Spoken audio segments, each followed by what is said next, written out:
প্রচারণার প্রথম দিন থেকে বিভিন্ন স্থানে প্রতিদ্বন্দ্বী প্রার্থীর সমর্থকদের মধ্যে সংঘর্ষের খবর পাওয়া যাচ্ছে। নরসিংদীতে পরিস্থিতি কেমন এই বিষয়ে আলোচনার জন্য এই মুহূর্তে আমাদের সঙ্গে যুক্ত হচ্ছেন নরসিংদীর অপরাধ বিভাগের অতিরিক্ত পুলিশ সুপার সুজন চন্দ্র সরকার। জনাব সুজন, আপনাকে স্বাগত স্টার নিউজ ইলেকশনে। আমাকে নিশ্চয়ই শুনতে পাচ্ছেন আপনি। নরসিংদীতে তো কয়েকটি ঝুঁকিপূর্ণ কেন্দ্র কিন্তু রয়েছে, তো ভোটের দিন সেসব এলাকায় যে নিরাপত্তা দরকার, সেই নিরাপত্তার জন্য আসলে কি কি পদক্ষেপ গ্রহণ করা হয়েছে আপনাদের পক্ষ থেকে? ধন্যবাদ।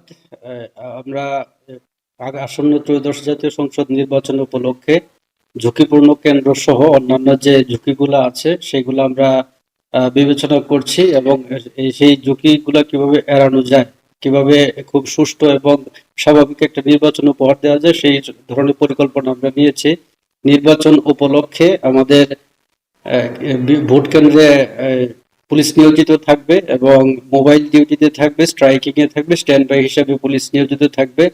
আর বাংলাদেশ পুলিশের পাশাপাশি আপনারা জানেন বাংলাদেশ সেনাবাহিনী, র্যাব, আনসার, বিজিবি একসাথে দায়িত্ব পালন করবে। আশা করি নরসিংদীর যে নির্বাচনী পরিবেশ সেটা খুবই স্বাভাবিক এবং স্বাভাবিক থাকবে এবং সুষ্ঠুভাবে আমরা নির্বাচন সম্পন্ন করতে পারবো।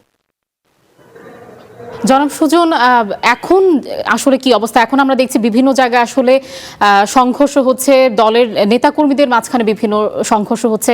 এখনো কি নিরাপত্তা ইস্যু নিয়ে আপনারা কাজ করছেন কিনা? জি, আমরা এখনো নিরাপত্তা ইস্যু নিয়ে কাজ করছি।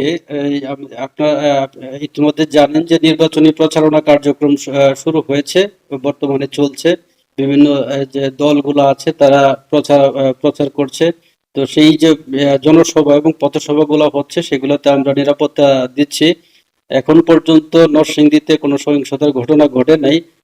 ভবিষ্যতে সেই ধরনের ঘটনা যাতে না ঘটে সেই জন্য আমরা পদক্ষেপ নিচ্ছি এবং আমাদের যে নিয়মিত টহল কার্যক্রম, যৌথ মহড়া, বিভিন্ন বাহিনীর সমন্বয়ে যৌথ মহড়া এবং আমাদের এই অন্যান্য যে মোতায়েন আছে পুলিশি মোতায়েনগুলো সেগুলা আমরা নিয়মিত দিচ্ছি এবং বিভিন্ন প্রার্থী যারা আছে তাদেরকেও আমরা সতর্ক করছি যাতে নির্বাচনী যে আচরণবিধি আছে সেগুলো যাতে তারা মেনে চলে এবং তাদের যারা কর্মী সমর্থক আছে তারাও যাতে সেগুলো খুব ভালোভাবে মেনে চলে সেজন্য আমরা তাদেরকে নিয়মিতভাবে বলছি। জনাব সুজন, আপনাকে ধন্যবাদ আমাদের সাথে যুক্ত হবার জন্য।